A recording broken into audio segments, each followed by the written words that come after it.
नमस्कार दोस्तों, मैं शेखर आपका स्वागत करता हूं। तो अब एक नई सीरीज जीएस में जो पॉलिटी कहते हैं या राजनीति शास्त्र भी इसे कहा जाता है, संविधान भी इसे कहा जाता है, अलग अलग नामों से इसे जाना जाता है। तो आज की क्लास में हम एक सीरीज शुरू करेंगे जिसमें हम पॉलिटी और संविधान इन दोनों को पढ़ेंगे। अच्छा, पहले एक क्वेश्चन या डाउट आता है कि हम पॉलिटी पढ़ते हैं या संविधान पढ़ते हैं। ठीक, पॉलिटी मतलब राजनीति शास्त्र पढ़ते हैं या फिर संविधान मतलब कॉन्स्टिट्यूशन पढ़ते हैं। ठीक, दोनों ही पढ़ा जाता है, लेकिन पता है मेन अंतर क्या होता है? थोड़ा सा अंतर होता है केवल। अगर हम करते हैं केवल संविधान हम पढ़ते हैं तो संविधान में केवल है जो आर्टिकल्स लिखे गए हैं केवल हम उनका अध्ययन करेंगे, केवल हम उनकी स्टडी करेंगे। लेकिन जब उन रूल्स को हम प्रैक्टिकली इंप्लीमेंट करते हैं तो उसे पॉलिटी कहा जाता है। तो एक तरीके से ये देखिए, जो पॉलिटी है, राजनीति शास्त्र है, उसमें हम संविधान भी पढ़ेंगे, कॉन्स्टिट्यूशन भी पढ़ेंगे, और जब संविधान लागू होता है तो उसका प्रैक्टिकल इंप्लीमेंटेशन क्या होता है, एक तरीके से होता है ना, थ्योरी भी और प्रैक्टिकल भी दोनों पढ़ेंगे, तो वो पढ़ते हैं हम पॉलिटी में। सही है। तो पॉलिटी में मेन चीज क्या है? पहले तो हमें थ्योरी पढ़नी पड़ेगी, फिर ही तो उसका प्रैक्टिकल पढ़ेंगे। तो पहले क्या होता है? संविधान। पहले एक एक संविधान जो भी उसमें नियम लिखे हुए हैं वो पढ़ते हैं, और फिर उनका प्रैक्टिकल इंप्लीमेंटेशन कैसा होता है वो पढ़ा जाता है।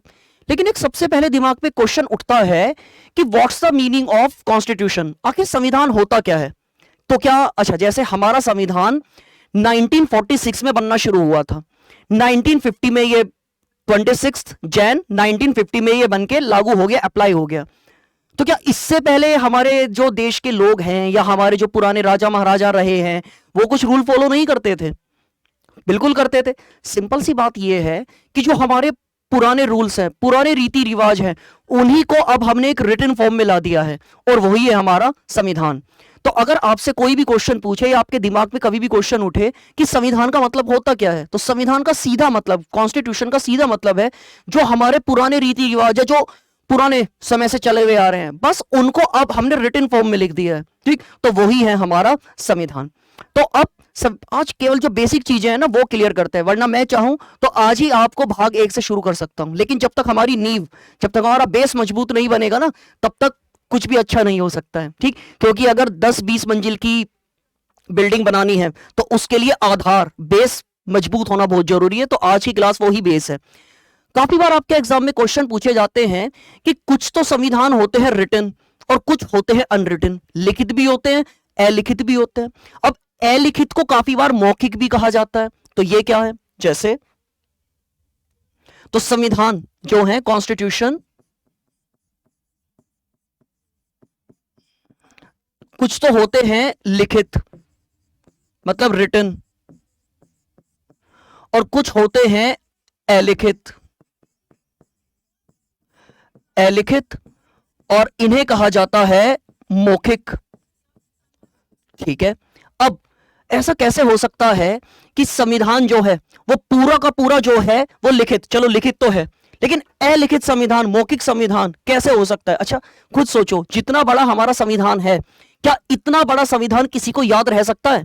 कभी याद नहीं रह सकता। तो फिर अलिखित क्या होता है? रियलिटी में बात यह है, जहां सारे के सारे नियम एक ही बुक में लिखे हुए हो। और सिंपल है, संविधान है क्या? रूल बुक है जिससे हमारे देश का शासन चलता है। ठीक, तो सिंपल बात यह है कि जहां पर सारे रूल एक ही बुक में लिखे हुए हों तो उसे क्या कहा जाता है? लिखित संविधान। अलिखित संविधान क्या होता है? जहां पर नियम तो सारे लिखे हुए हैं लेकिन क्रम से नहीं है, एक सीरीज में नहीं लिखे हुए। जैसे फंडामेंटल राइट्स है, मूल अधिकार है, उनकी अलग बुक में लिखा हुआ है, वहां पर गवर्नमेंट के बारे में अलग बुक में लिखा हुआ है। मतलब यहां पर सब रिटन फॉर्म में तो है लेकिन सीरीज, एक क्रम नहीं है, अलग अलग चीज की अलग अलग बुक है। तो ऐसे संविधान को कहा जाता है अलिखित संविधान। और जहां सारी चीजें एक में ही होती हैं तो उसे क्या कहा जाता है? लिखित संविधान। तो समझ में आ गया, लिखित संविधान और अलिखित संविधान, इन दोनों में अंतर क्या होता है। और अब इसमें अंतर जानने की कोशिश करें तो क्वेश्चन ये आता है कि दुनिया में कितने देशों के लिखित संविधान है और कितने देशों के अलिखित संविधान है? सिंपल सी बात है, टोटल 6 देश है। टोटल जो है ये 6 कंट्रीज हैं जिनमें अलिखित या मौखिक संविधान है, बाकी के सब में जो है वो लिखित संविधान है। तो याद करना क्या आसान है, 6 देशों को। तो अगर 6 देशों की मैं बात करूं जहां पर लिखित संविधान है तो इनके नाम मैं बताऊं तो इनके नाम, सबसे पहला तो है इंग्लैंड मतलब यूके, इसके बाद है कनाडा, इसके बाद पड़ता है इजराइल, इसके बाद पड़ता है सऊदी अरब, सऊदी अरब, इसके बाद पड़ता है चीन, और इसके बाद पड़ता है न्यूजीलैंड। क्रिकेट वाली भाषा में लिख देते हैं, जब न्यूजीलैंड की टीम क्रिकेट खेलती है, कोई स्पोर्ट्स खेलती है, तो शॉर्ट फॉर्म में एनजेड लिखा जाता है ना, न्यूजीलैंड। तो ये टोटल 6 देश हैं जहां पर अलिखित संविधान है या अनरिटन कॉन्स्टिट्यूशन है। बाकी के सारे देश उनमें कौन से हैं? उनमें है लिखित संविधान। बात समझ में आ गई? तो ये 6 देश हैं, यूके मतलब England, United Kingdom, Canada, Israel, Saudi Arab, चीन, न्यूजीलैंड, ये 6 देश। इन 6 देशों में क्या है? Unwritten constitution. इनको छोड़ के जितने भी देश बचे सब में क्या होगा? लिखित संविधान। क्लियर हुई है बात? अब आगे की बात करते हैं कि जी जैसे आप कहेंगे कि भैया आपने लिखित संविधान अलिखित संविधान ये तो बता दिया, और सिंपल संविधान का मतलब भी क्या होता है? संविधान का मतलब है रूल बुक। किसी भी देश की गवर्नेंस, किसी भी देश का शासन कैसे चलेगा, ये कैसे बताया जाता है? ये बताया जाता है संविधान में। ये सब चीज कहां लिखी हुई है? ये सब चीज लिखी हुई है संविधान में। क्लियर? अब हम बात करते हैं, एक शब्द आप बार बार सुनते होंगे, गवर्नमेंट, सरकार। सरकार का मतलब क्या होता है? सरकार को भी पढ़ेंगे, ठीक। फिर यह भी पूछा जाएगा कि दुनिया का सबसे पुराना संविधान कौन सा है, दुनिया का सबसे बड़ा संविधान कौन सा है, दुनिया का सबसे पुराना लिखित अलिखित संविधान कौन कौन सा है। अगर हम सबसे पहले यही जो बेसिक बेसिक से क्वेश्चन होते हैं, जो छोटे छोटे एग्जाम में डायरेक्ट पूछ लिए जाते हैं, जैसे क्वेश्चन आए दुनिया का सबसे पुराना संविधान कौन सा है, ठीक है। अब केवल उन्होंने पुराना कहा है, ये नहीं कहा लिखित या अलिखित, तो इसके बारे में स्टडी करते हैं। तो अगर हम देखें, साल था 1215, ठीक, 1215। इंग्लैंड का एक राजा था, इंग्लैंड किंग या इंग्लैंड का एक राजा था जिसका नाम था जॉन। जॉन, इसका नाम जॉन था। अच्छा खुद बात सोचो, कोई राजा होगा, कोई राजा है, क्या वो अपने लोगों को किसी भी प्रकार का राइट, किसी भी प्रकार का अधिकार देने की कोशिश करेगा? कभी नहीं। कोई भी राजा हमेशा यह चाहेगा कि उसकी जनता को किसी भी तरह का अधिकार ना मिले, सारे के सारे अधिकार, सारे के सारे राइट्स हो राजा के पास। लेकिन 1215 में क्या हुआ? इंग्लैंड की जनता ने विद्रोह कर दिया, विरोध कर दिया कि यहां का जो किंग है वो हमें कोई भी राइट, कोई भी अधिकार नहीं देता है, सारे के सारे अधिकार जो हैं वो राजा के पास है। इसीलिए क्या होता है, जो राजा होता है वो राजा अपने इस विरोध को कम करने के लिए, कि उसके खिलाफ ये जो विद्रोह हो रहे हैं, अपने विरोध को कम करने के लिए एक लिस्ट निकालता है, और ये पेपर निकालता है। उस पेपर पे नियम लिख दिए जाते हैं कि ये देखो, ये अधिकार मैं तुम लोगों को दे रहा हूं। और सिंपल जब वो रिटर्न में अधिकार मिल जाते हैं प्रजा को, जनता को, तो जनता उस विरोध को शांत कर देती है, क्योंकि राजा ने उन्हें अधिकार दे दिए। तो जिस पेपर पर वो अधिकार दिए गए थे, उस पेपर को कहा जाता है मैग्ना कार्टा। ये नाम आपने काफी बार सुना होगा, मैग्ना कार्टा। और यहां से ही शुरुआत हो जाती है इंग्लैंड के संविधान की। इंग्लैंड का संविधान अलिखित संविधान है, अनरिटन कॉन्स्टिट्यूशन, अभी हमने पढ़ा था। तो दुनिया का सबसे पुराना जो संविधान है वो है इंग्लैंड का संविधान, जिसकी शुरुआत हुई थी 1215 में। किस राजा ने की थी? राजा जॉन ने। और जो पहली बार अधिकार दिए गए थे उसको क्या कहा गया था? उस पेपर को क्या कहा गया था? Magna carta. बात समझ में आई? तो अगर क्वेश्चन आए दुनिया का सबसे पुराना संविधान कौन सा, देखो लिखित अलिखित कुछ नहीं पूछा है, बस सिंपल कहा है दुनिया का सबसे पुराना संविधान किस देश का है, तो आंसर क्या आएगा? इंग्लैंड का, ठीक। लेकिन ये कैसा है? ये है अनरिटन कॉन्स्टिट्यूशन। अब अगर हमारे एग्जाम में क्वेश्चन आता है दुनिया का सबसे पुराना लिखित संविधान कौन सा है, रिटन कॉन्स्टिट्यूशन कौन सा है, तो अब यहां पर आ जाएगा यूएसए, मतलब United states of America, America. तो जो अमेरिका का संविधान है वो लागू हुआ था 1789, 1789 में, और ये दुनिया का सबसे पुराना जो है, सबसे पुराना लिखित संविधान है। तो ये कौन सा है? यूएसए में विश्व का सबसे पुराना, विश्व का सबसे पुराना लिखित संविधान, विश्व का सबसे पुराना लिखित संविधान, ठीक। और दुनिया का सबसे पुराना अलिखित संविधान कौन सा आएगा? इंग्लैंड का। ये चीज क्लियर हो गई। तो ये तो बहुत बेसिक बेसिक से क्वेश्चन है, इसमें तो कुछ समझने वाली बात होती ही नहीं है। ये तो केवल एक तरीके से देखना है और अपने आप ही समझ में आ जाएगा। अब मेन बात आती है समझने वाली।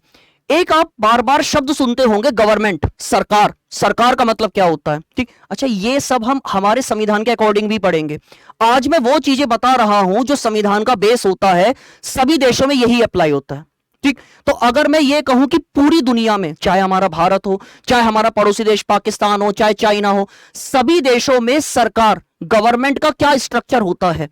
तो सरकार एक तरीके से, ये देखिए, जो हम शब्द पढ़ते हैं सरकार, या जिसे गवर्नमेंट भी कहा जाता है, ये तीन चीजों से मिलकर बनती हैं। और वो तीन चीजें कौन कौन सी होती हैं? एक सबसे पहली होती है विधायिका। विधायिका, इसे इंग्लिश में कहा जाता है लेजिस्लेटिव। लेजिस्लेटिव। अब तुम कहोगे शायद ये तो पहली बार पढ़ रहे हैं। कोई बात नहीं, बहुत सारी चीजें पहली बार ही पढ़ते हैं, लेकिन यकीन मानना पहली बार पढ़ रहे हैं और एक ही बार में ये समझ में आ जाएगा। ऐसे समझाया जाएगा आपको। तो विधायिका, इसका दूसरा पिलर, संविधान का जो दूसरा पिलर होता है, दूसरा स्तंभ होता है, उसे कहा जाता है कार्यपालिका। कार्यपालिका, इसे इंग्लिश में कहा जाता है एग्जीक्यूटिव। एग्जीक्यूटिव। और इसका तीसरा पिलर होता है न्यायपालिका। न्यायपालिका, इसे कहा जाता है जुडिशरी।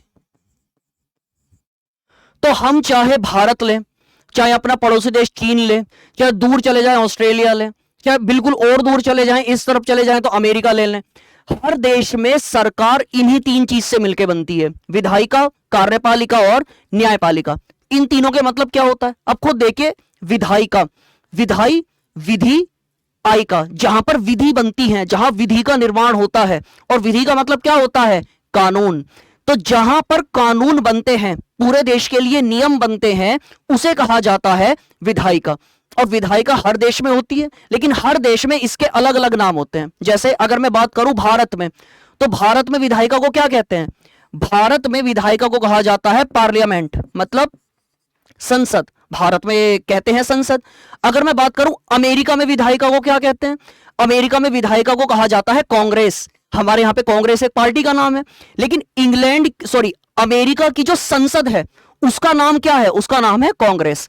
मैं बात करूं अपने पड़ोसी देश पाकिस्तान की बात करूं, तो पाकिस्तान में जो विधायिका है, जैसे हम इसे कहते हैं संसद, पाकिस्तान में इसे कहा जाता है नेशनल असेंबली। इंग्लिश में ही बोलते हैं वे ठीक से उर्दू बोली जाती नहीं है, हिंदी बोली जाती नहीं है, लेकिन इंग्लिश बोलते हैं, कोई बात नहीं। तो उनकी संसद का नाम क्या है? उनकी संसद का नाम है नेशनल असेंबली।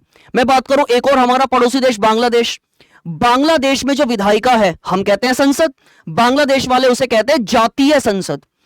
एक और हमारा पड़ोसी देश है अफगानिस्तान, अफगानिस्तान में संसद को कहा जाता है शोरा। और वैसे भी याद करना बहुत आसान है, अफगानिस्तान में राज कौन कर रहा है? तालिबान। और तालिबान जहां होगा, बंदूकों के शोर और गन चलाएंगे तो शोर तो अपने आप मचने लगेगा, तो वहां की संसद को कहा जाता है शोरा। सिंपल है, विधायिका हर देश में होती है, लेकिन हर देश वाले उसका अलग अलग नाम रखते हैं। भारत में विधायिका को कहा जाता है पार्लियामेंट, मतलब संसद। अमेरिका में कहा जाता है कांग्रेस, पाकिस्तान में कहा जाता है नेशनल असेंबली, अफगानिस्तान में कहा जाता है शोरा, बांग्लादेश में कहा जाता है जातीय संसद। अलग अलग नाम है, सबकी अपनी मर्जी, अपने अपने नाम रख सकते हैं, ठीक। अब अच्छा, यहां होता क्या? अभी मैंने बताया, यहां पर नियम बनते हैं, पूरे देश के लिए नियम बनते हैं यहां पर। फिर दूसरा होता है कार्यपालिका, मतलब एग्जीक्यूटिव। इसका काम क्या होता है? इसका काम है नियम बनाना, लेकिन उन नियमों को जो देश में लागू कराएगा उसे कहते हैं कार्यपालिका, मतलब एग्जीक्यूटिव। बनाए गए नियमों को ये एग्जीक्यूट करते हैं, कार्यपालिका। तो कार्यपालिका का मतलब क्या है? विधायिका द्वारा बनाए गए नियमों को जो है लागू करवाना पूरे देश में, उन्हें एग्जीक्यूट कराना। समझ में आ गया? तीसरा है न्यायपालिका। न्यायपालिका क्या है? अगर इनके द्वारा कानून बनाने में कुछ गड़बड़ है, इनके द्वारा कानून लागू करने में कुछ गड़बड़ है, या फिर ये कानून बना रहे हैं और ये लागू करने में प्रॉब्लम कर रहे हैं, मतलब इन दोनों के बीच में कोई भी डिस्प्यूट है, विधायिका और कार्यपालिका, तो दोनों के डिस्प्यूट को कौन सॉल्व करेगा? जुडिशरी, मतलब न्यायपालिका। तो तीनों के अपने अलग अलग रोल होते हैं। विधायी का मतलब, लेजिस्लेटिव का मतलब क्या है? कानून बनाना। अच्छा, ये जो सब मैं आपको समझा रहा हूं ना, इसके जो डिटेल नोट्स हैं आपको 1 से 2 दिन के अंदर जो आपकी ऐप है उसमें वो सब मिल जाएंगे। तो जो भी मैं बोल रहा हूं, क्योंकि नोट्स जो है वो किसी भी कॉपी से या किसी भी बुक से एक तरीके से कॉपी या पेस्ट करने का काम नहीं चलता है। वो हैंड रिटन नोट्स होते हैं और उन्हें पीडीएफ की फॉर्म में बनाना है, तो इसलिए थोड़ा टाइम लग रहा है। लेकिन 1 से 2 दिन में, क्लास के तुरंत बाद ही, अभी 1 से 2 दिन का टाइम लगेगा, लेकिन 2-3 क्लास जब हो जाएंगी तो जैसे ही क्लास खत्म होगी तुरंत आपको जो पीडीएफ नोट्स है वो आपकी ऐप में मिल जाएंगे। ठीक, तो विधायिका का मतलब क्या है? कानूनों को बनाना। जहां कानून बनते हैं। कार्यपालिका का मतलब क्या है? बनाए गए नियमों को एग्जीक्यूट करना, लागू कराना। और इन दोनों में कुछ डिस्प्यूट है तो बीच में क्या आ जाएगी? जुडिशरी, मतलब न्यायपालिका। पूरे विश्व में सरकार यही होती है। अब अगर आपसे कोई क्वेश्चन पूछे कि सुप्रीम कोर्ट के जज हैं, क्या वो सरकार का पार्ट है? बताइए।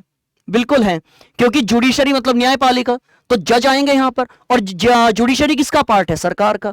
तो चाहे मैं डिस्ट्रिक्ट कोर्ट के जज लूं, चाहे मैं हाई कोर्ट के जज लूं, चाहे मैं सुप्रीम कोर्ट के जज लूं, सारे के सारे किसका पार्ट है? सारे के सारे सरकार का पार्ट है। क्लियर? तो अब पूरी दुनिया में सरकारें या जो शासन तंत्र होता है किस किस तरीके का होता है, ऐसे क्वेश्चन भी बनते हैं। तो जैसे हम नेक्स्ट स्लाइड में आए और यह देखें कि सरकार जो होती है वो 2 प्रकार की होती है। जो गवर्नमेंट होती है वो 2 प्रकार की होती है। अच्छा, सरकार कौन सी? यही वाली जो हमने पढ़ा है। तो सरकार एक तरीके से 2 टाइप की होती है। कैसे कैसे होती है? टेंशन मत लो, ठीक, भरोसा रखो, जो भी मैं पढ़ाऊंगा सारा का सारा समझ में आएगा और आपके एग्जाम में इससे बाहर कुछ नहीं जाएगा। ठीक, तो अब अगर नेक्स्ट स्लाइड को हम देखें तो जो सरकार है, गवर्नमेंट, 3 चीजों से मिलकर बनती है। ठीक, विधायिका, कार्यपालिका, न्यायपालिका। लेकिन अब मैं कह रहा हूं कि ये 2 टाइप की होती है। एक तो होती है एकात्मक, इसे कहा जाता है यूनिटरी। और दूसरी होती है संघात्मक, इसे कहा जाता है फेडरल। ये दोनों। अब तुम कहोगे ये क्या लिख दिया? एकात्मक, संघात्मक, ये तो आज तक पढ़ा ही नहीं। कोई बात नहीं, सब समझ में आ जाएगा। एकात्मक और संघात्मक, सिंपल बात सोचो। जिस देश में राज्य नहीं होते, ठीक, या राज्य होते भी हैं तो राज्यों में सरकारें नहीं होती, केवल एक सरकार होती है, सेंट्रल गवर्नमेंट, मतलब केंद्र सरकार। तो जिस देश में केवल एक सरकार होती है, सेंट्रल गवर्नमेंट, वहां पर क्योंकि एक सरकार है तो वहां पर क्या होगा? एकात्मक सरकार। ठीक, और जहां पर 2 सरकारें होती हैं, 2 से ज्यादा होती है, मतलब केंद्र सरकार भी होगी, सेंट्रल गवर्नमेंट भी होगी, और जो स्टेट गवर्नमेंट, राज्य सरकार हैं, वो भी होंगी। तो केंद्र सरकार भी है, राज्य सरकार भी है, दोनों टाइप की सरकारें हैं, तो वहां क्या होगा? संघात्मक। संघ का मतलब ही क्या होता है? फेडरल, मतलब यूनियन है ये एक तरह की। तो एकात्मक में क्या होता है? केवल एक गवर्नमेंट होती है, और यहां पर क्या होता है? 2 होंगी या 2 से ज्यादा गवर्नमेंट होंगी। एकात्मक और संघात्मक, बेसिक फंडा यही है। एकात्मक मतलब एक सरकार, संघात्मक मतलब एक से ज्यादा, 2 भी हो सकती है, 2 से 3, 4, 5, 6 कितनी भी हो सकती है, लेकिन एक से ज्यादा होनी चाहिए। अब तुम कहोगे भैया ये तो नाम से पता चल गया था, हमें इसमें पूछने की बात क्या है? यही तो क्वेश्चन बनते हैं। और क्वेश्चन जो है अब मैं सॉल्व नहीं करूंगा, आप खुद सॉल्व करोगे। जैसे एक क्वेश्चन अगर आए कि किस टाइप की सरकार में या किस टाइप की देश की सरकार में लिखित संविधान का होना जरूरी है, लिखित, रिटन कॉन्स्टिट्यूशन जरूरी है। अब एक बात बताओ, यहां पर है एकात्मक सरकार, मतलब एक सरकार। तो जब एक सरकार है तो चीजें, हर चीज लिखने की जरूरत थोड़ी ना है। कोई भी नई चीज आएगी, क्योंकि सरकार ही एक है, तो कानून कौन बनाएगी? और तो कोई है ही नहीं कानून बनाने वाला, तो यही बनाएंगे। लेकिन यहां पर है संघात्मक। संघात्मक का मतलब 2 या 2 से ज्यादा सरकार है। अब मान के चलो भारत का एग्जांपल लेते हैं, केंद्र सरकार और राज्य सरकार। ठीक, अब कोई भी नया कानून बनना है, जैसे एग्जांपल के मान के चलो कि हाँ, भारत को विदेशों से हेलीकॉप्टर खरीदने की जरूरत है। ठीक है, तो हेलीकॉप्टर की डील हो गई। तो हेलीकॉप्टर की डील करेगा कौन? केंद्र सरकार या राज्य सरकार? पहले से लिखना जरूरी है ना। अगर हमने नहीं लिखा कि जी डिफेंस की जो भी डील, रक्षा की जो भी डील होगी वो केंद्र या राज्य में से एक करेगी, अगर ये लिखा हुआ ना हो तो दोनों केंद्र और राज्य आपस में लड़ पड़ेंगे। केंद्र सरकार कहेगी कि जी हम खरीदेंगे हेलीकॉप्टर, और राज्य सरकार कहेगी हम खरीदेंगे। तो जहां पे भी 2 पार्टियां होती हैं, 2 सरकारें होती हैं, तो वहां को नियमों को लिखित में होना जरूरी है, लिखना जरूरी है, क्योंकि अगर नहीं लिखा तो दोनों सरकारें रोज कोर्ट में पड़ी रहेंगी। तो इसीलिए अब खुद सोचो, यहां पर लिखने की जरूरत है नहीं, क्योंकि एक ही पार्टी है, एक ही सरकार है, सारी की सारी चीजें उन्हें ही करनी है। यहां पर दो सरकार हैं तो चीजें लिखित रूप में होनी चाहिए। तो अगर क्वेश्चन आए कि लिखित संविधान का होना कहां कंपलसरी है, जरूरी है, एकात्मक या संघात्मक, बताओ क्या आंसर आएगा? वेरी गुड, संघात्मक। क्यों? क्योंकि अगर यहां पर नहीं लिखा तो दोनों में लड़ाई हो जाएगी। तो लिखित संविधान का होना जरूरी है संघात्मक में, और लिखित संविधान का होना जरूरी नहीं है। हो तो भी ठीक है, लिखित रूप में ना हो, अलिखित हो तो भी ठीक है। तो आंसर क्या आएगा? एकात्मक, क्योंकि एक ही सरकार है। तो लिखित संविधान का होना कहां जरूरी है? संघात्मक में। और लिखित हो तो भी ठीक है और ना हो तो और भी ठीक है, तो वो कहां पे है? एकात्मक में। क्लियर हुई है ये बात? तो ये मेन डिफरेंस है एकात्मक और संघात्मक। अब बात आती है, ये तो स्ट्रक्चर मैंने बता दिया पूरी दुनिया में, भारत में इस समय कौन सा होता है? भारत में एकात्मक है या संघात्मक है? अच्छा एक बात बताओ, भारत में दो सरकारें होती है, संघात्मक होना चाहिए, लेकिन भारत में दो सरकारें हैं, केंद्र सरकार और राज्य सरकार। दोनों की शक्तियां क्या बराबर हैं? जितनी पावर केंद्र सरकार, सेंट्रल गवर्नमेंट के पास है, क्या उतनी ही पावर स्टेट गवर्नमेंट, राज्य सरकार के पास है? नहीं। शक्तियों का बंटवारा तो हुआ है, पावर का डिस्ट्रीब्यूशन तो हुआ है केंद्र में और राज्यों में, लेकिन किसे ज्यादा पावरफुल बनाया गया है? सेंटर को, मतलब केंद्र को। तो एक तरीके से भारत में जो सारी खास बात है वो तो है संघात्मक भी की, ठीक, लेकिन जो सिस्टम का झुकाव है वो है एकात्मक की ओर, कि सेंट्रल गवर्नमेंट को हमने बहुत ज्यादा पावरफुल बना दिया। और वैसे भी हम भारतीयों की एक खास बात होती है कि हम जैसे जा रहे हैं और एक रास्ता इधर जा रहा है और एक रास्ता इधर जा रहा है ना, एक इधर गया और एक इधर गया, हमें दोनों रास्तों में से एक चुनना है, हम किसी को नहीं चुनेंगे, हम एक काम करेंगे, बीच का अपना रास्ता बना देंगे, है ना। ऐसे ही हमने क्या किया कि ना तो हमने चुना प्योर एकात्मक को, ना हमने चुना प्योर संघात्मक को, हमने इनमें दोनों का अपना लिया कि रहेगी तो संघात्मक, लेकिन हम केंद्र को इतना पावरफुल बना देंगे कि वो सरकार दिखने में एकात्मक, यूनिटरी ही लगेगी। तो अगर क्वेश्चन आए कि भारत में किस प्रकार की सरकार होती है, एकात्मक, संघात्मक, कौन सी, तो इन दोनों का मध्य, और इन दोनों का मध्य में एक शब्द आता है, उसे कहा जाता है अर्ध संघात्मक। इसे इंग्लिश में कहा जाता है क्वासी, अरे कैसा हो गया, क्वासी फेडरल। तो भारत में किस प्रकार की सरकार है? भारत में सरकार है अर्ध संघात्मक, जिसे कहा जाता है क्वासी फेडरल। मतलब क्या है तो संघात्मक, लेकिन टिल्ट है, झुकी हुई है किसकी तरफ? यूनिटरी की तरफ। बात समझ में आई? तो ये है सरकार के दो टाइप, एकात्मक और संघात्मक, और हमने बीच का रास्ता अपना लिया, कौन सी है? अर्ध संघात्मक या क्वासी फेडरल। ठीक, नेक्स्ट अगर हम देखें तो अब बात आती है कि जी शासन करने की जो प्रणालियां होती हैं वो भी दो प्रकार की होती हैं। एक तो इसमें होती है संसदात्मक व्यवस्था और एक होती है अध्यक्षात्मक व्यवस्था। अब ये क्या क्या चीज है कि जैसे शासन व्यवस्था, शासन व्यवस्था की जो शासन गवर्नेंस होगी वो किस प्रकार की होगी, तो ये दो प्रकार की होती है। एक तो होती है संसदात्मक और एक होती है अध्यक्षात्मक। संसदात्मक और अध्यक्षात्मक मेन, अच्छा संसदात्मक को कहा जाता है पार्लियामेंट्री और इसे कहा जाता है प्रेसिडेंशियल। अब ये भी दो नए शब्द आ गए, लेकिन यकीन करो जैसा एकात्मक और संघात्मक क्लियर हो गया, ये भी क्लियर हो जाएंगे। संसदात्मक की मेन खास बात क्या होती है कि यहां पर जो रियल पावर होती है, वास्तविक शक्तियां होती हैं, वास्तविक शक्तियां, वास्तविक शक्ति ये तो किसी और के पास होती है, ठीक, और जो दिखाने वाली शक्ति होती है, केवल दिखाने वाली शक्ति है, दिखाने वाली शक्ति है, ये किसी और व्यक्ति के पास होती है। लेकिन यहां पर दिखाने वाली शक्ति और वास्तविक शक्ति दोनों एक के पास होती है। जैसा एग्जांपल में भारत की एग्जांपल लो, हमारे देश का, तो भारत में संविधान के अकॉर्डिंग देश का प्रथम नागरिक या देश का सबसे पावरफुल पर्सन कौन है? हमारे प्रेसिडेंट, हमारे राष्ट्रपति, ठीक। लेकिन एक्चुअली में अगर हम देखें प्रैक्टिकली सबसे ज्यादा पावर किसके पास है? काउंसिल ऑफ मिनिस्टर, मतलब प्रधानमंत्री, जो मंत्रियों के हेड है प्रधानमंत्री, उनके पास है। तो इसका मतलब यह है कि हमारे यहां वास्तविक शक्ति किसके पास है? पीएम, प्रधानमंत्री के पास। और दिखाने वाली शक्ति किसके पास है? प्रेसिडेंट। सॉरी। तो वास्तविक शक्ति किसके पास है? प्रधानमंत्री के पास। और दिखाने वाली शक्ति किसके पास है? प्रेसिडेंट के पास। तो इसका मतलब क्या है कि भारत में कौन सी व्यवस्था है? संसदात्मक।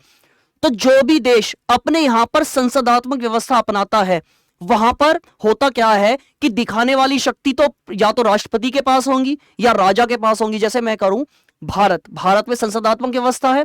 यह हमने कहां से कॉपी की है? इंग्लैंड से। इंग्लैंड में भी संसदात्मक व्यवस्था है, लेकिन चक्कर क्या है, भारत में दिखाने वाली शक्ति होती है प्रेसिडेंट के पास, और इंग्लैंड में प्रेसिडेंट का पद नहीं होता। इंग्लैंड में किसका पद है? राजा का। तो इंग्लैंड में आज भी राजा है, लेकिन वो केवल दिखाने के लिए है। असली में वहां पे पावर किसके पास है? प्रधानमंत्री, जो आज के टाइम है ना ऋषि सुनाक भारतीय मूल के हैं। तो ऐसे ही भारत में दिखाने वाली शक्ति किसके पास है? प्रेसिडेंट के पास। और वास्तविक शक्ति किसके पास है? पीएम के पास। तो ऐसी व्यवस्था को कहते हैं पार्लियामेंट्री सिस्टम या फिर संसदात्मक व्यवस्था। और भी अंतर होते हैं, लेकिन मैं सबसे आसान अंतर तुम्हें बता रहा हूं कि कैसे पहचानेंगे। बात करते हैं अध्यक्षात्मक।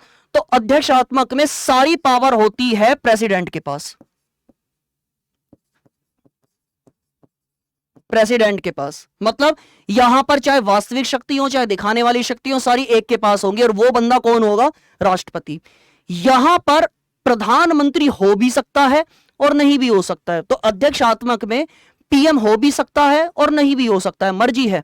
अगर होगा भी तो उसके पास कुछ पावर नहीं होगी, वो केवल दिखाने का पीएम होगा। ठीक। तो जैसे मैं एग्जांपल लूं, अमेरिका में क्या प्रधानमंत्री होते हैं? नहीं होते हैं। तो इसका मतलब अमेरिका में राष्ट्रपति, दिखाने की शक्तियां भी उनके पास है, रियल पावर भी उनके पास है। तो कौन सा सिस्टम होगा अमेरिका में? अध्यक्षात्मक। मैं बात करूं हमारे पड़ोसी देश चाइना में सारी पावर किसके पास है? राष्ट्रपति के पास है। ठीक, शी जिनपिंग। लेकिन क्या वहां पे प्रधानमंत्री होते हैं? बिल्कुल होते हैं। जो हमारी G20 की मीटिंग हो रही है, उसमें चाइना की तरफ से कौन आ रहा है? चाइना का पीएम आ रहा है, ली केकियांग। ठीक। तो ये भारत में होता है, पाकिस्तान में भी। रियल पावर किसके पास है? मतलब सिंपल एक दिमाग में चीज रखो, जहां सारी पावर है प्रधानमंत्री के पास, राष्ट्रपति या राजा केवल दिखाने के लिए है, तो वहां पर होगी संसदात्मक व्यवस्था। जहां पर सारी पावर है प्रेसिडेंट के पास, पीएम हो भी सकता है और नहीं भी हो सकता है, तो वो कौन सी होगी? अध्यक्षात्मक व्यवस्था। क्लियर हुई ये बात? तो आज की क्लास में ये जो बेसिक फंडे हैं, बेसिक चीजें हैं, ये हमने पढ़ ली हैं कि क्या क्या चीजें। देखें, अगर हम शुरुआत से देखें तो शुरुआत से पहले हमने पढ़ा संविधान दो तरह का होता है, लिखित और अलिखित। और मैंने बताया अलिखित में ऐसा नहीं है कि सब कुछ याद है, लिखा हुआ होता है, लेकिन क्रम से, सीरीज से नहीं लिखा हुआ होता है, अलग अलग बुक में लिखा हुआ होगा। ठीक। तो टोटल कितने देश है दुनिया में? मेरे साथ रिपीट करो, 6। कौन कौन से हैं? England, Canada, Israel, Saudi Arab, चीन और न्यूजीलैंड। 6 देश हैं। ये 6 देश यहां लिखे हुए भी हैं। और संविधान का मतलब क्या होता है? संविधान का मतलब होता है रूल बुक। नेक्स्ट अगर हम देखें, दुनिया का सबसे पुराना संविधान कौन सा है? इंग्लैंड का संविधान है। और अभी हमने पढ़ा था इंग्लैंड का संविधान कैसा है? यूके का, मतलब अलिखित। तो इंग्लैंड के संविधान की शुरुआत होती है 1215 में। 1215 में वहां का जो राजा होता है किंग जॉन, वो वहां के लोगों को सबसे पहले अधिकार, राइट्स देता है। और जिस पेपर पे वो राइट्स लिखे होते हैं, उस पेपर का टाइटल होता है मैग्ना कार्टा। ठीक। फिर बात करें दुनिया का सबसे पुराना लिखित संविधान किसका है? तो अमेरिका का है। कब लागू हुआ था? 1789 में लागू हुआ था। तो दुनिया का सबसे पुराना लिखित संविधान है अमेरिका का। फिर हमने पढ़ा गवर्नमेंट या सरकार, जिसे हम बार बार बोलते रहते हैं। तो सरकार या गवर्नमेंट 3 चीजों से मिलकर बनती है। विधायिका, जहां विधायिका मतलब लेजिस्लेटिव, जहां पर कानून बनते हैं, ये कानून बनाती हैं। दूसरा है कार्यपालिका, मतलब एग्जीक्यूटिव, जो यहां पर कानून बने हैं उन्हें एग्जीक्यूट कराना है, उन्हें लागू कराना है। तो कार्यपालिका का काम क्या होता है? बनाए गए कानूनों को लागू करवाना। और इन दोनों में अगर कोई डिस्प्यूट है तो बीच में कौन आएगी? जुडिशरी। जुडिशरी क्या करेगी? इन दोनों के डिस्प्यूट को सोल्व करने का ट्राई करेगी। नेक्स्ट क्लास में हमने, मतलब नेक्स्ट स्लाइड में हमने पढ़ा कि जो गवर्नमेंट है 3 पिलर से बनी हुई होती है, लेकिन गवर्नमेंट 2 प्रकार की होती है, एकात्मक और संघात्मक। एकात्मक जहां पर केवल एक सरकार होगी, केवल एक गवर्नमेंट होगी, सेंट्रल गवर्नमेंट। संघात्मक मतलब सेंट्रल गवर्नमेंट भी होगी, स्टेट गवर्नमेंट भी होगी, मतलब एक से ज्यादा सरकारें, 2, 3, 4 कितनी भी हो सकती हैं। तो जहां एकात्मक होगी, केवल एक सरकार है, वहां पर क्या है, क्योंकि एक ही गवर्नमेंट है, इसलिए क्या करना होगा? फ्री होके रहो। कानून लिखो मत लिखो कोई जरूरी नहीं, क्योंकि अगर कुछ नहीं भी लिखा उस पर भी कानून बनाना है, तो एक ही तो सरकार है, वही बनाएगी। इसलिए एकात्मक में लिखित संविधान जरूरी नहीं है, हो तो भी अच्छा है, नहीं हो तो भी अच्छा है। लेकिन संघात्मक में दो सरकारें हैं और दो सरकारें तो लिखना पड़ेगा कि तुम्हारे नियम ये हैं, तुम इन पे कानून बनाओगे, और तुम्हारे नियम ये हैं, तुम इन पे कानून बनाओगे। अगर नहीं लिखा तो दोनों लड़ेंगे सुप्रीम कोर्ट में जाके, और कोर्ट के पास वैसे ही इतनी भीड़ होती है। तो इसलिए लिखित संविधान कहां होना जरूरी है? संघात्मक में। बात करें हम भारत का कौन सा है, तो भारत में है अर्ध संघात्मक, मतलब क्वासी फेडरल। दो सरकारें होती हैं, लेकिन हमने शक्तियों को इस प्रकार से डिस्ट्रीब्यूट किया है कि केंद्र को, सेंटर को ज्यादा पावरफुल बना दिया। तो है तो हमारा संघात्मक, लेकिन टिल्ट है एकात्मक की ओर। तो एक तरीके से हम बीच में है, अर्ध संघात्मक मतलब क्वासी फेडरल। नेक्स्ट स्लाइड में हमने देखा कि शासन व्यवस्था दो प्रकार की होती है, संसदात्मक मतलब पार्लियामेंट्री, अध्यक्षात्मक मतलब प्रेसिडेंशियल। क्लियर? अब संसदात्मक का मतलब यह होता है दिखाने की शक्ति किसी और के पास और रियल पावर किसी और के पास। और समझने के लिए मैंने क्या बताया था, जहां पर सारी पावर हो प्रधानमंत्री के पास, वहां पर क्या होगा? संसदात्मक। और अध्यक्षात्मक का मतलब है जहां पर सारी पावर हो राष्ट्रपति के पास, प्रधानमंत्री का पद हो भी सकता है और नहीं भी हो सकता है। तो ये कौन सी व्यवस्था है? ये है अध्यक्षात्मक व्यवस्था। तो एक तरीके से ये जो शब्द हैं, अब हम जब बेसिक हमारा संविधान शुरू करेंगे तो ये वर्ड बार बार आएंगे, बार बार आएंगे। तो इसीलिए पहले की क्लास जो फर्स्ट क्लास है उसमें मैंने आपको यही चीज क्लियर की है। अब मैंने इन शब्दों को इतने अच्छे से डिटेल समझा दिया है आपको कि जब नेक्स्ट क्लास में हम हमारा भारत का संविधान पढ़ना शुरू करेंगे तो इन शब्दों को लेके आपको कोई भी कंफ्यूजन नहीं होने वाली है। ठीक है? तो फिर ऐसे ही इंटरेस्टिंग क्लास के साथ मिलते हैं नेक्स्ट सेशन में। धन्यवाद।